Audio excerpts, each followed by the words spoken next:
ನಮಸ್ಕಾರ, ಶುಭೋದಯ ಪ್ರೀತಿಯ ವೀಕ್ಷಕರೆಲ್ಲರಿಗೂ ಸಂಕಲ್ಪ ಸುದ್ದಿ ಕಾರ್ಯಕ್ರಮಕ್ಕೆ ಆತ್ಮೀಯ ಪ್ರೀತಿಯ ಸ್ವಾಗತ ಹೇಳ್ತಾ ಇರೋದು ನನ್ನ ಅನುಷಾ.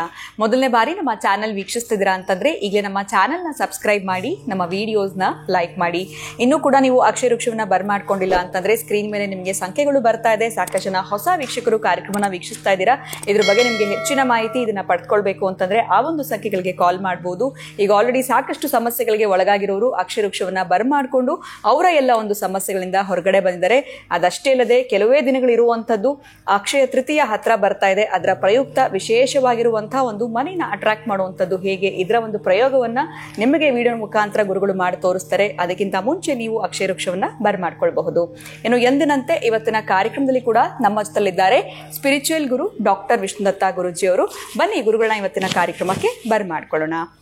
ನಮಸ್ತೆ ಗುರುಗಳೇ, ಕಾರ್ಯಕ್ರಮಕ್ಕೆ ಭಕ್ತಿಯ ಸ್ವಾಗತ.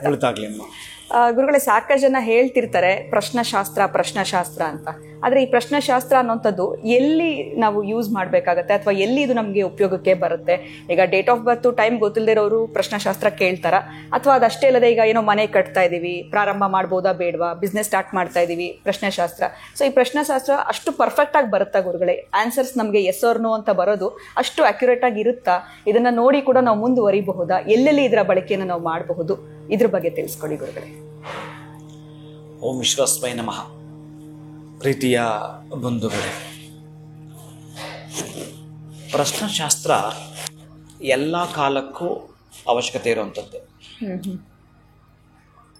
ಇಲ್ಲಿ ಏನು ತೆಗೆದುಕೊಳ್ತೀವಿ ಅಂತಂದರೆ, ಅವರ ಬಂದಿರುವಂಥ ಸಂದರ್ಭವನ್ನು, ಟೈಮನ್ನು, ಅವ್ರು ನೋಡುವಂಥ ದಿಕ್ಕನ್ನು, ಅವ್ರು ಗಮನಿಸ್ತಾ ಇರ್ತಕ್ಕಂಥ ವಸ್ತುಗಳನ್ನು, ಆಮೇಲೆ ಯಾರಿಗೆ ನೋಡ್ಬೇಕು ಅದು ಮೇನು. ಪ್ರಶ್ನಶಾಸ್ತ್ರ ಯಾರಿಗೆ ಅಂತಂದರೆ, ತುಂಬ ವರ್ಷಗಳಾದರೂ ಕೂಡ ಮದುವೆ ಆಗದಿದ್ದರೆ ಹಾಗೆಯೇ ಉಳ್ಕೊಂಡಿದ್ದರೆ, ಇನ್ನೇನು ಮದುವೆ ಹತ್ರ ಬರ್ತಾ ಇದೆ, ಏನೋ ಆಗೋ ಥರನೇ ಕಾಣ್ತಾ ಇದೆ, ಯಾಕೋ ಮದುವೆ ಫಿಕ್ಸ್ ಆಗ್ತಿಲ್ಲ ಅನ್ನೋರಿಗೆ, ಆಮೇಲೆ ಎಷ್ಟು ಪ್ರಯತ್ನ ಪಟ್ಟರೂ ಕೂಡ ಕೆಲಸ ಸಿಗ್ತಾ ಇಲ್ಲ, ಇವ್ರಿಗೂ ಕೂಡ ಪ್ರಶ್ನಶಾಸ್ತ್ರಕ್ಕೆ ಒಳಪಡಿಸಲೇಬೇಕು. ಅಂದ್ರೆ ಅವ್ರ ಜಾತಕ, ರಾಶಿ, ನಕ್ಷತ್ರ ಎಲ್ಲ ಗೊತ್ತಿದ್ರು ಕೂಡ ಇವರಿಗೆ ಪ್ರಶ್ನಶಾಸ್ತ್ರದ ಅವಶ್ಯಕತೆ ಇರುತ್ತೆ. ಇದ್ರೂ ಇಲ್ಲದಿದ್ರೂ ಕೂಡ ಬಹಳ ಪ್ರಮುಖವಾಗಿರ್ತಕ್ಕಂಥದ್ದು ಈ ಪ್ರಶ್ನಶಾಸ್ತ್ರ. ಆಮೇಲೆ ಸಾವು ನೋವುಗಳು ಜಾಸ್ತಿ ಆಗ್ತಿರ್ತಾವೆ ಮನೆಯಲ್ಲಿ. ಹಿಂದಿಂದೆ ಯಾರೋ ಮನೆಯಲ್ಲಿ ಹಿರಿಯರ ಆಕ್ಸಿಡೆಂಟ್ ಆಯ್ತು, ಮತ್ತೆ ಇನ್ಯಾರಿಗೋ ಮಕ್ಕಳಿಗಾಯ್ತು, ಮೊಮ್ಮಕ್ಕಳಿಗಾಯ್ತು, ಇನ್ಯಾರೋ ಅವ್ರಿಗೆ ಬೇಕಾಗಿರೋ ಸಂಬಂಧಿಗಳೆಲ್ಲ ಸಾವು, ಆಮೇಲೆ ಯಾರೋ ಸಾವು ಹೋಗಿ ಬರ್ತಾರೆ, ಇವ್ರಿಗೆ ಸಾವು ಆಗುವಂಥದ್ದು ನಾವು ಇತ್ತೀಚೆಗೆ ನೋಡ್ತಾ ಇದ್ದೀವಿ. ಅಂತಹದ್ದು ಮನೇಲಿ ಯಾವಾಗಲೂ ಪ್ರಾಣಿಗಳು ಸತ್ತೋಗುವಂಥದ್ದು, ವಿಪರೀತವಾಗಿ ನಾಯಿ ಕಿರ್ಚಾಡುವಂಥದ್ದು ಮನೆಯಲ್ಲಿ, ಬೀದಿ ನಾಯಿಗಳು ಒಂದು ಟೈಮ್ ಇರುತ್ತೆ, ಆ ಟೈಮಲ್ಲಿ ವಿಪರೀತವಾಗಿ ಆ ನಾಯಿ, ಬೀದಿ ನಾಯಿ ಜೋರಾಗಿ ಕಿರ್ಚಾಡುವಂಥದ್ದನ್ನು ಪದೇ ಪದೇ ಕೇಳಿಸ್ಕೊಳ್ಳುವಂಥವ್ರು, ಇವರಿಗೆಲ್ಲ ಒಂದು ಸೂಚನೆ ಕೊಡ್ತಾ ಇರುತ್ತೆ. ಅದು ಬ್ಯಾಡ್ ಆರ್ ಗುಡ್ ಆಗಿರ್ಬೋದು. ಇಂಥವರಿಗೆ ಪ್ರಶ್ನಶಾಸ್ತ್ರ ಬಹಳ ಮುಖ್ಯವಾಗಿರುತ್ತೆ. ಇವೆಲ್ಲ ಒಂದು ಅಕ್ಯುರೇಟ್ ಕೊಡುತ್ತೆ ಅಂತ 100ಕ್ಕೆ 100 ಕೊಡುತ್ತೆ. ಇವರು ನೋಡುವಂಥದ್ದು, ಮಾಡುವಂಥದ್ದು ಅನುಭವ ನುರಿತವರು ಇದ್ದಾಗ ಖಚಿತ ಫಲ ಸಿಗುತ್ತೆ. ನಾನು ಕೆಲವರಿಗೆ ವಾಟರ್ ಸ್ಕ್ಯಾನ್ ಮಾಡ್ಕೊಳ್ತೇನೆ, ಆ ಪದ್ಧತಿ ಬೇರೆ, ಅದು ಇಲ್ಲಿ ನಾನೀಗ ತಿಳಿಸುವಂಥ ದಿನಗಳಲ್ಲವು. ಆದರೆ ಎಷ್ಟು ಅಂತಂದರೆ, ಇವರು ವಾಚಲ್ಲಿ ಹೇಗೆ ಟೈಮ್ ತೋರಿಸ್ತಾ ಇರುತ್ತೋ ಅಷ್ಟೇ ಸ್ಪಷ್ಟವಾಗಿ ತೋರಿಸುತ್ತೆ ಪ್ರಶ್ನಶಾಸ್ತ್ರಗಳು ಇವ್ರಿಗಿರ್ತಕ್ಕಂಥದ್ದು. ಆಗ ಅದಕ್ಕೆ ಸಂಬಂಧಪಟ್ಟಾಗಿರುತ್ತ ಪರಿಹಾರಗಳಿರ್ತಾವಲ್ಲ, ಅದು ಯಾವ್ದು ಬರ್ತದ ಅದಕ್ಕೆ. ಈಗ ರಮಲಶಾಸ್ತ್ರ, ತಾಂಬೂಲಶಾಸ್ತ್ರ, ದೀಪಶಾಸ್ತ್ರ, ಅಕ್ಷತಾಶಾಸ್ತ್ರ, ಪ್ರಶ್ನಶಾಸ್ತ್ರ, ನಾಡಿಶಾಸ್ತ್ರ, ಯಾವುದು ಇವರಿಗೆ ಬರುತ್ತೆ. ಆಮೇಲೆ ಅವರು ಪೈನ್ ಇರುತ್ತಲ್ಲ, ಅವರು ಒಂದು ನೋವಿರುತ್ತಲ್ಲ, ಆಮೇಲೆ ತುಂಬ ದುಃಖವನ್ನು, ತುಂಬ ನೋವನ್ನು ಪದೇ ಎಲ್ಲರ ಹತ್ರನೂ ಹೇಳ್ಕೊಳ್ತಾನೇ ಇರಬಾರ್ದು. ಈ ಥರ ಸಮಸ್ಯೆ ಇದೆ, ಈ ಸಮಸ್ಯೆ, ಈ ತೊಂದರೆ ಇದೆ ನನಗೆ, ಕೇಳಿಸ್ಕೊಳ್ಳೋದು ಕರೆಕ್ಟ್ ಅಲ್ಲ ಅದು. ಆಮೇಲೆ ಇವರು ಹೇಗೆ ಹೇಳಬೇಕು ಅಷ್ಟು ಹೇಳಿದ್ರೆ, ಒಂದು ಲೈನಲ್ಲಿ ಹೇಳಿದರೆ ಎಲ್ಲ ಗೋಚರ ಆಗ್ಬಿಡ್ಬೇಕು. ಅವ್ರು ನೋಡಿದ್ರೆ ಅರ್ಥ ಆಗ್ಬಿಡುತ್ತೆ, ಇವರು ಪಾಪ ಇಷ್ಟು ಸಮಸ್ಯೆಗಳ ಮಧ್ಯೆ ಇದ್ದಾರೆ ಅಂತ. ಇನ್ನು ಅವರನ್ನು ಕೇಳದೆ ನೇರವಾಗಿ ಅವರಿಗೆ ಪರಿಹಾರವೇ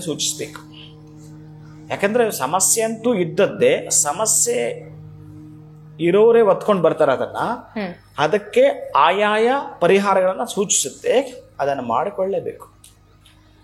ಅದನ್ನು ಮಾಡಿಕೊಂಡ್ರೆ ಏನಾಗುತ್ತೆ ಅಂತಂದ್ರೆ ಈ ದೊಡ್ಡ ಮಟ್ಟದಲ್ಲಿ ಆಗ್ತಕ್ಕಂಥ ದುರಂತಗಳನ್ನ ಕಡಿಮೆ ಮಟ್ಟದಲ್ಲಿ ಆಗಿ ಕ್ಲಿಯರ್ ಮಾಡಿಸುತ್ತೆ. ಹಾಗೆ ಯಾವನಿಗೆ ಹಾವು ಕಚ್ಚಿ ಸಾಯುವಂತ ಯೋಗ ಇದೆ, ಅವನಿಗೆ ಮಾರಕ ಇದೆ, ಎಲ್ಲೋ ಒಂದು ಕಡೆ ಅವನಿಗೆ ಇರುವೆ ಕಚ್ಚಿ ಮುಖಾಂತರ ಲೆಕ್ಕಾಚುಕ್ತ ಮಾಡುತ್ತೆ. ಇವನು ಮಾಡಿಕೊಂಡಿರುವಂಥ ರೆಮಿಡಿಗಳಿಂದ, ನೀವು ಮಾಡಿಕೊಂಡಂಥ ಪರಿಹಾರಗಳಿಂದ. ಅದಕ್ಕಾಗಿ ಪ್ರಶ್ನೆಶಾಸ್ತ್ರ ಸೂಚಿಸಿದ ಪರಿಹಾರಗಳನ್ನು ಮಾಡಿಕೊಂಡ ಮೇಲೆ ಅದಕ್ಕೆ ಸಂಬಂಧಪಟ್ಟಾಗತ್ತೆ ಕ್ಲಿಯರ್ ಮಾಡ್ಕೊಂಡ ಮೇಲೆ, ಈಗ ಮದುವೆ ಅಂತಂದ್ರೆ ಇದ್ದೇ ಇರುತ್ತೆ ಅವರಿಗೆ, ಏನಿರುತ್ತೋ ಅಷ್ಟು ಲೇಟ್ ಯಾಕಾಗತ್ತೆ, ಆಗದೇನೆ ಹೆಂಗ್ ಉಳ್ಕೊಂಡಷ್ಟು ವರ್ಷ, ಗುರುಬಲ ಪೂರ್ಣ ಇವರು ಜಾತಕಕ್ಕೆ ಬರೋದೇ ಇಲ್ವಾ ಅಂಥವ್ರಿಗೂ ಕೂಡ ಉತ್ತರ ಇದೆ. ಭಗವಂತನವನು ಬರೀ ಸಮಸ್ಯೆನ ಸೃಷ್ಟಿ ಮಾಡಲಿಲ್ಲ, ಬೀಗ ರೆಡಿ ಮಾಡಿದ ಕೀನು ರೆಡಿ ಮಾಡಿದನಲ್ಲ ಮಾಡುವವ, ಅದಕ್ಕೆ ಭಗವಂತನವ ಅಂತ ಸಮಸ್ಯೆಗಳಿಗೆ ಪರಿಹಾರವನ್ನು ಕೊಟ್ಟಿರ್ತಾನೆ. ಅದಕ್ಕಾಗಿ ಅವುಗಳನ್ನು ತಿಳ್ಕೋಬೇಕು ಅಂತಂದ್ರೆ ಈ ಪ್ರಶ್ನೆಶಾಸ್ತ್ರ ಬೇಕಾಗತ್ತೆ. ಖಂಡಿತ ಗುರುಗಳೇ, ಈ ಪ್ರಶ್ನೆ ಶಾಸ್ತ್ರದ ಮಹತ್ವ ಏನು ಅಂತ ತಿಳಿಸ್ಕೊಟ್ರಿ. ಡೇಟ್ ಆಫ್ ಬರ್ತು, ಟೈಮು, ರಾಶಿ ನಕ್ಷತ್ರ ಎಲ್ಲವೂ ಗೊತ್ತಿದ್ರು ಕೂಡ ಯಾವೊಂದು ಸಂದರ್ಭದಲ್ಲಿ ನಮಗೆ ಈ ಪ್ರಶ್ನೆ ಶಾಸ್ತ್ರ ಅನ್ನೋಂಥದ್ದು ಬೆನಿಫಿಟ್ ಆಗುತ್ತೆ ಅಥವಾ ಯಾವಾಗ ನಾವು ನೋಡ್ಲೇಬೇಕಾಗತ್ತೆ ಒಂದು ಸಂದರ್ಭಗಳಲ್ಲಿ ಅನ್ನೋದ್ರ ಬಗ್ಗೆ ಕೂಡ ತಿಳಿಸ್ಕೊಟ್ರಿ. ವಿಶೇಷವಾಗಿ ಮದುವೆ ಆಗಿರ್ಬೋದು, ಕೆಲಸ ಕಾರ್ಯಗಳಲ್ಲಾಗಿರ್ಬೋದು, ಇಂಥವ್ರಿಗೆ ಬೇಕೇ ಬೇಕು ಅಂತ ತಿಳಿಸಿದ್ದೀರಾ. ಎಲ್ಲೋ ಒಂದ್ ಕಡೆ ವಿಳಂಬ ಆಗ್ತಾ ಇದೆ ಅಂತಂದ್ರೆ ಯಾಕಾಗತ್ತೆ ಅನ್ನೋಂಥದ್ದನ್ನ ನಾವು ಪ್ರಶ್ನೆಶಾಸ್ತ್ರದ ಮುಖಾಂತರ ನೋಡ್ಬೋದು. ಅದಕ್ಕೆ ಆಗಿರುವಂತ ಪರಿಹಾರ ಇರುತ್ತೆ, ಅದನ್ನ ಮಾಡ್ಕೊಳ್ಳೋದ್ರಿಂದ ಅವ್ರಿಗಿರುವಂತಹ ಸಮಸ್ಯೆಯಿಂದ ದೂರ ಆಗ್ತಾರೆ ಅಂತ ತಿಳಿಸಿದ್ದೀರಾ. ಧನ್ಯವಾದಗಳು ತಮಗೆ. ನಮಸ್ಕಾರ ಗುರುಗಳೇ. ಹರೇ ಶ್ರೀನಿವಾಸ. ಇನ್ನು ಪ್ರಶ್ನೆಶಾಸ್ತ್ರದ ಮಹತ್ವ ಏನು, ನಮಗೆ ನಮ್ಮ ಡೇಟ್ ಆಫ್ ಬರ್ತು, ರಾಶಿ ನಕ್ಷತ್ರ ಎಲ್ಲ ಗೊತ್ತಿದೆ, ಆದರೂ ಕೂಡ ಮ್ಯಾರೇಜ್ ಡಿಲೇ ಆಗ್ತಿರ್ಬೋದು ಅಥವಾ ಬಿಸ್ನೆಸ್ನಲ್ಲಿ ಪ್ರಾಬ್ಲಮ್ ಆಗ್ತಿರ್ಬೋದು, ಕೆಲಸ ಕಾರ್ಯಗಳಲ್ಲಿ ಅಡೆತಡೆಗಳಾಗ್ತಿರ್ಬೋದು. ಈ ಒಂದು ಸಂದರ್ಭದಲ್ಲಿ ಸಾಕಷ್ಟು ವರ್ಷಗಳಿಂದ ಈ ರೀತಿ ಆಗ್ತಾ ಇದ್ರೆ ಖಂಡಿತವಾಗ್ಲೂ ಪ್ರಶ್ನೆಶಾಸ್ತ್ರ ನಿಮಗೆ ಬೆನಿಫಿಟ್ ಆಗುತ್ತೆ. ಆ ಸಂದರ್ಭದಲ್ಲಿ ನೀವು ನೋಡಿ ಪರಿಹಾರ ಮಾಡ್ಕೊಳ್ಳೋದ್ರಿಂದ ಆ ಸಮಸ್ಯೆಗಳಿಂದ ಹೊರಗಡೆ ಬರ್ತೀರಾ ಅಂತ ಹೇಳ್ತಾ ವಿಡಿಯೋನ ಮುಗಿಸುವಂತಹ ಸಮಯ ಆಗಿದೆ. ನಮಸ್ಕಾರ.